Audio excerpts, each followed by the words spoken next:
Paris Olympics లో భారత్ మరో 2 పతకాలు సాధించింది. జావెలిన్ లో నీరజ్ మెరవగా పురుషుల హాకీ జట్టు కాంస్యం సాధించింది. దీంతో పతకాల సంఖ్య 5కు చేరింది.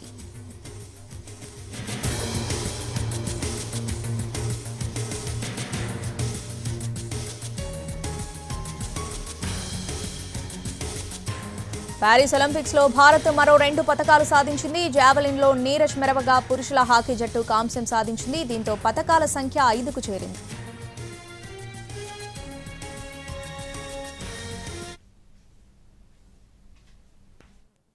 ప్యారిస్ ఒలింపిక్స్ లో భారత్ మరో 2 పతకాలు సాధించింది. దీంతో పతకాల సంఖ్య 5కు చేరింది.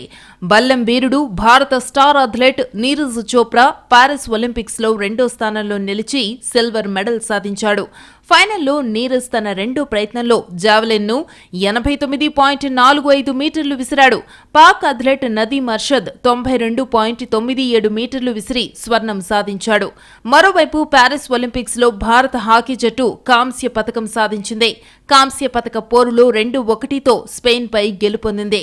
కెప్టెన్ హర్మన్ ప్రీత్ సింగ్ 2 గోల్స్ చేసి భారత్ విజయంలో కీలక పాత్ర పోషించాడు. తొలి క్వార్టర్లో ఇరు జట్లు గోల్ చేయలేకపోయాయి.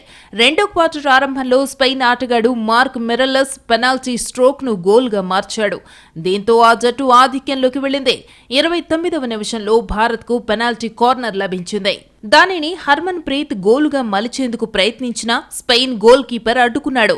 వెంటనే మరో పెనాల్టీ కార్నర్ లభించగా భారత్ దానిని సద్వినియోగం చేసుకుంది. ఈసారి హర్మన్ ప్రీత్ ఎలాంటి పొరపాటు చేయకుండా బంతిని గోల్ పోస్టులోకి పంపి స్కోర్ను 1-1తో సమం చేశాడు. 3వ క్వార్టర్ మొదలైన కాసేపటికే పెనాల్టీ కార్నర్తో హర్మన్ ప్రీత్ మరో గోల్ చేశాడు. దీంతో భారత్ 2-1తో ఆధిక్యంలోకి వెళ్లింది. తరువాత 3 పెనాల్టీ కార్నర్లు సాధించిన ఇండియా వాటిని గోల్స్ గా మలచలేకపోయింది. మ్యాచ్ మరో నిమిషంలో ముగుస్తుందనగా స్పెయిన్ కు ఓ పెనాల్టీ కార్నర్ లభించింది.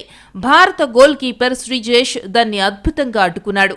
60వ నిమిషంలో ప్రత్యర్థికి మరో పెనాల్టీ కార్నర్ రాగా సద్వినియోగం చేసుకోలేకపోయింది.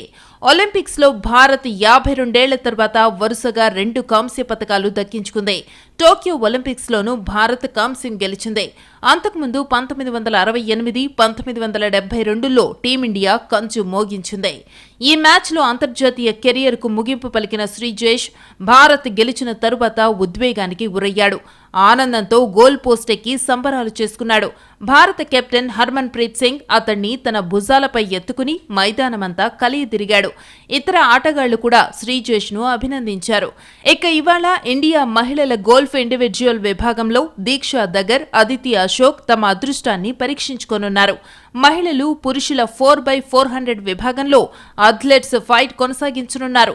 ఒలింపిక్స్ రెజ్లింగ్ లో తనపై అనర్హతను సవాల్ చేస్తూ వినేష్ ఫోగట్ చేసిన అభ్యర్థనను court of arbitration for sports స్వీకరించింది. దీనిపై మరికొన్ని గంటల్లో విచారణ చేపట్టనుంది. ఈ కేసులో వినేష్ తరఫున హరీష్ సాల్వే వాదనలు వినిపించనున్నారు.